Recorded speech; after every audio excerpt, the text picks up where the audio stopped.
Giles Brown. Let's talk. You're listening to Giles Brown on Talk Radio Europe, your voice in Spain. Every now and again I get asked to do events around the place. It's just kind of the things that I do. And you meet some pretty incredible people. I've chatted with sports stars, I've chatted with actors, but one of the most remarkable young men that I've chatted to and met over recent years is Kenny Cloke, who I had the honour of hosting a charity event at La Sala a couple of weeks ago. I'm delighted to say that Kenny's taken time out of his schedule to join me and tell him a little bit about himself, because his journey, as our American cousins would say, has been really quite incredible. I'm delighted to welcome onto the show Kenny Cloke. Kenny, good morning to you. Morning. Good for you joining us. You're back in Spain again. You're a regular visitor to these parts, aren't you? Yeah, very much so.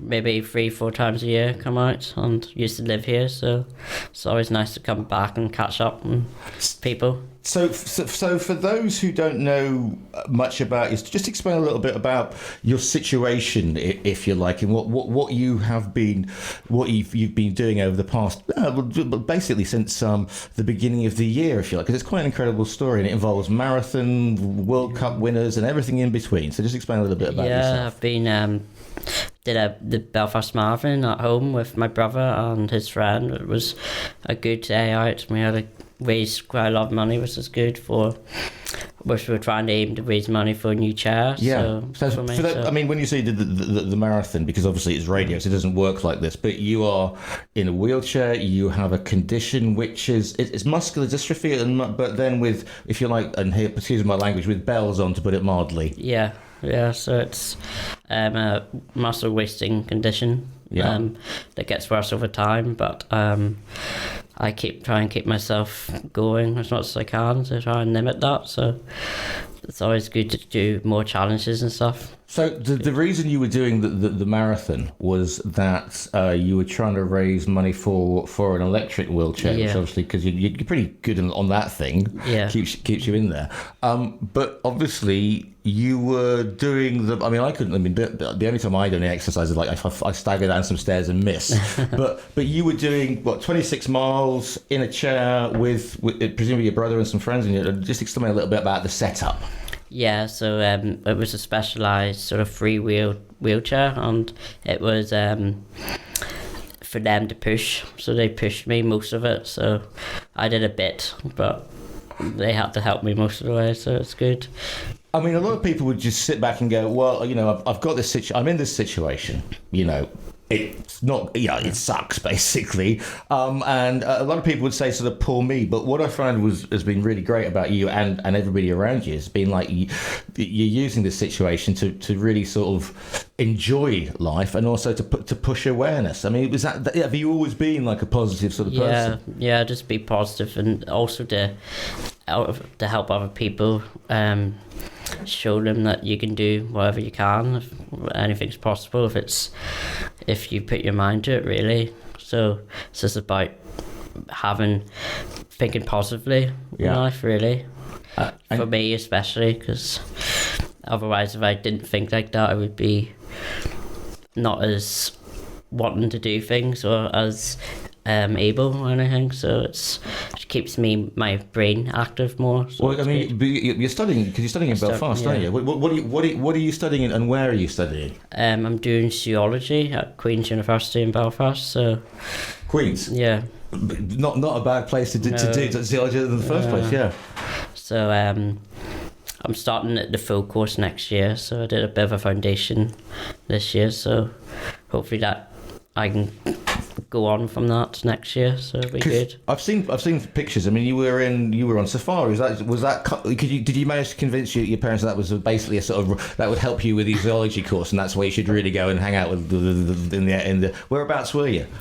We were in a place called Hoedspruit in Northern Transvaal in South Africa, and it was for my work placement, but Mum and Dad got a lot of out of it as well. Yes, Good morning, good morning, Dad. By the way, good morning. Introduce yourself, by the way. Good morning, listeners. Graham Kenny's father, and thanks, Giles, for taking this time out and giving us the space to follow up from what was an incredible weekend that we had here a couple of weeks ago. Our good friend Carl Morris organised, and Giles supported, so we really thank you for this opportunity. But yes, Kenny did his work placement, and of course to do that, mother and father had to come as well, and it wasn't a holiday, it was work. It was work from 6:37 in the morning to 3 or 4 in the afternoon, but there was downtime. We did a lot with animals, and you can explain some of that, Kenny. Yeah, so we did a lot of conservation work out there, especially this sanctuary called Sandwild. It's a very good place. We do a lot of rehabilitation of animals and stuff and release them back into the wild. So it was a great opportunity to get up close, see all of that. Because that must be one of the things. I mean, you see videos, you do books about these things, but actually being there on the ground, seeing the living, breathing, sort of snarling wildlife is must be entirely different. Yeah, it was a completely new experience, which I obviously want to have more of those. So that's why I've picked it, just to make everything better. That's what I like to do, but that's harder than done. And said. So. Yeah. I mean, when you were doing the marathon, for example, what's the reaction been like? Was it because obviously, I'll be in a chair, it's okay. They're going to push me around. I mean, these aren't. It's not like being carried on a litter by dusky females, although you would probably like that. Yeah. But it must be hard on physically on the body. I mean, I know you were trying to do some yourself, but these chairs they're not luxurious. So they've got to be lightweight to actually be able to be pushed, presumably. Yeah, it was quite uncomfortable for me as well, the thing, but it was okay. Just every day, or even just moving is just an effort. So it's but you don't think about it. I don't really think about it now because I sort of have to just do it, if you know what I mean. But it's every day is an effort. Yeah. Do you find that people have become attitudes to people who are changing to people who have got sort of special abilities and situations they deal with? Whereas, like, if it was 20 years ago, I'm your dad's generation, trust me, and it was like we didn't even talk about this thing, did we? And now this is not a barrier to being what you want to do and where you want to go and who you want to be. Yeah, no, that's true. Nowadays, everybody, it's much better. Yeah, definitely.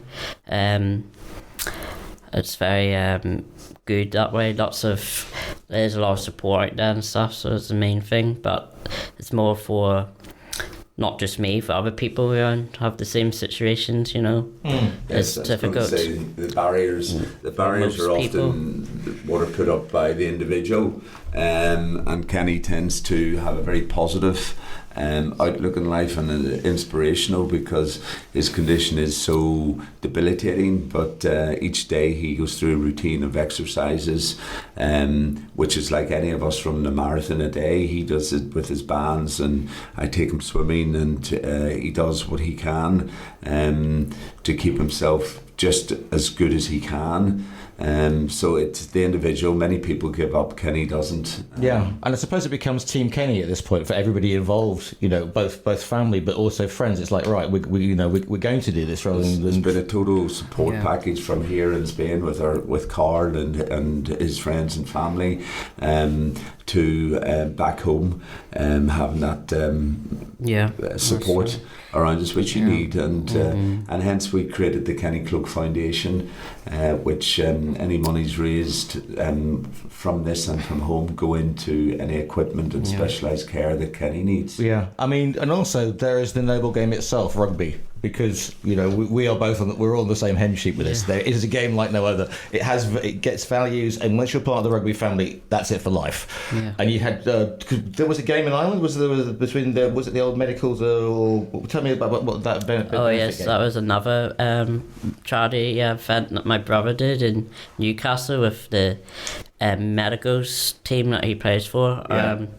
And he had a Irish Exiles match between them, and it was a good day out, raised a good amount of money, and it was a big day of drinking. I was going to say, great on the field, better in the bar, basically. Yeah. And then, of course, we have the situation where I get involved, because I get Carl, and good morning to you, Carl. Good to have you with us. You can say hello. It's all right. It's Good morning, Giles. How are you? I'm very well, thank you. You don't have to kneel. It's okay. I'm not. He's praying. He's praying. It's where we are. It's where we are. Exactly. Are you based here as well, Carl, or are you flitting back and forth? Yeah, I'm here 23 years, 22 years. You get less for armed robbery, you know. Yeah, but my gig with these guys is I know Graham and Kenny for some years. We did some stuff with rugby here. Yeah. And the link with rugby came from both of them.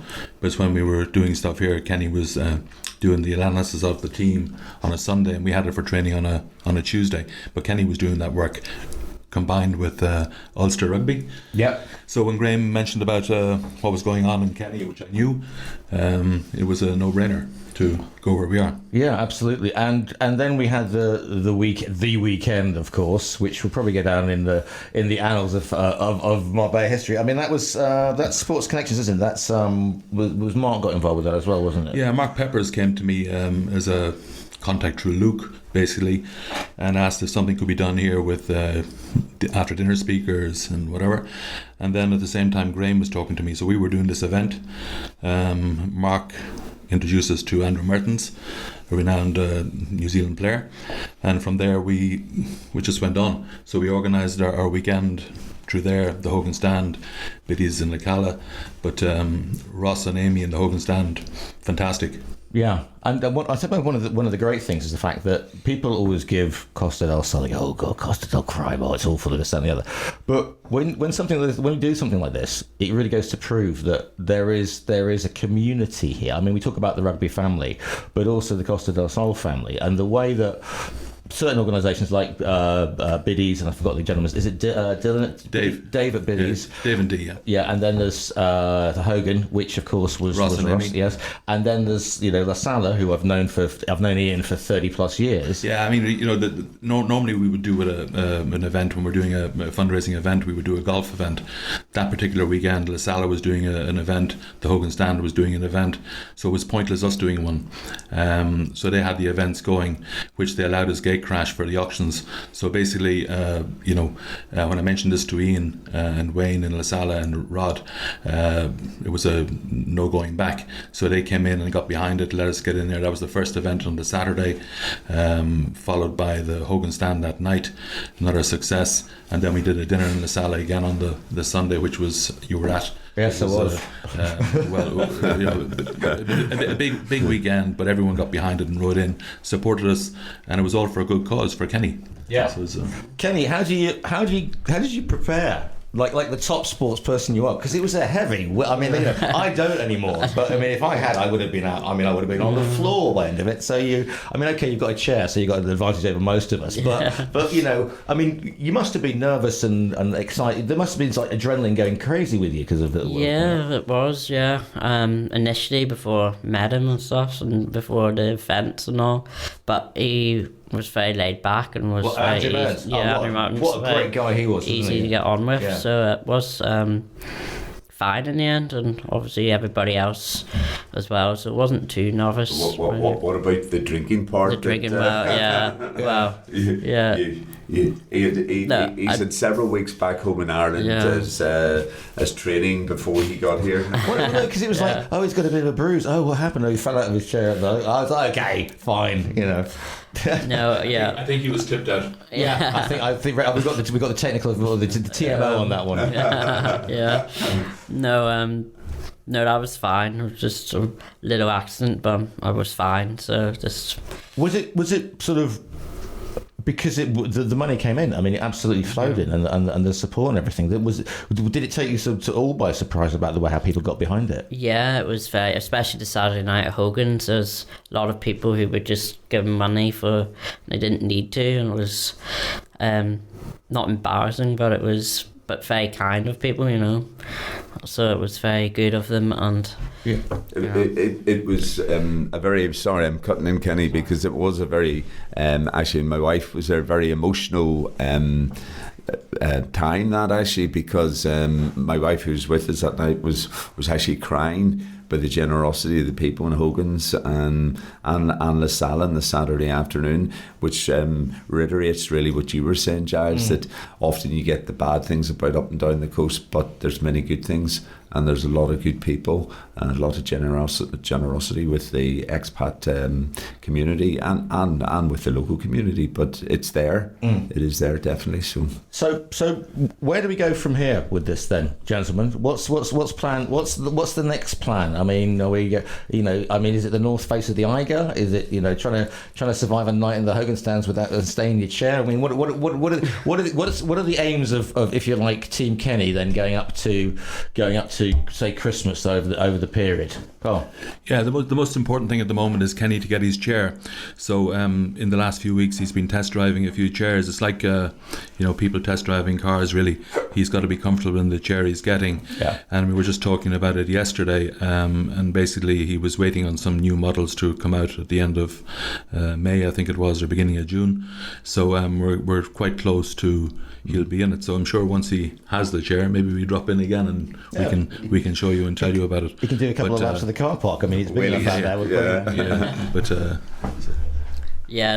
That's definitely the plan, is to get a couple see a couple chairs and try and get a new one, because especially for out and about, because this is too dangerous, and it's hard for being independent, So if people want to support or find out more, where's the easiest place to go on the web or the social media, or where are we here? With Kenny's condition, it's called Duchenne muscular dystrophy. And even just to look that up to see, and just to get yourselves informed a little bit with the condition, from fundraising, we've closed off obviously the GoFund from the events that we've had, but we are looking, and we'll look at future events. But I think it's probably good for people just to immerse themselves in even the people that have given. I'm sure many of them have given and then thought, what have I given for? So even just go and look at the Duchenne muscular dystrophy page. It'll give them an idea of their support and what it's going to, because it's a very good cause. Carl, maybe you want to add to that? Yeah, I think what people need to know is it's not just about a chair here. I mean, a house was changed to accommodate Kenny, so his condition is getting worse and worse year on year. So it's not just finished now. This will go on for a long time, and we have to keep working, and things will change. Like a car, a wheelchair gets bashed around. It's broken up twice a day to go into a car, for example. So things happen. So we just got to keep pushing to make it happen. And obviously with the support we've had around here and from the main people, again, Hogan Stand, La Salle, Biddies, it's been huge. So a big thank you to all of us. Kenny, if people have got a tough situation in their life, because you've gone over above and beyond, as the saying goes, and still kept a sense of humour, and still apparently asked Rafa Nadal if his sister was available for a date. Yes. Yeah, that was funny. Yeah, that was a good, great couple days, meeting him more than that now, 8 years ago, and when he was actually was in his prime, but such a lovely guy, such a lovely person, and he gave me a lot of inspiration as well in my life as well, to be just humble and just get on with things and be but I've always been like that anyway, it's all about being positive and not thinking about negatively what the next day is, just always thinking at the moment rather than the next day, thinking negatively.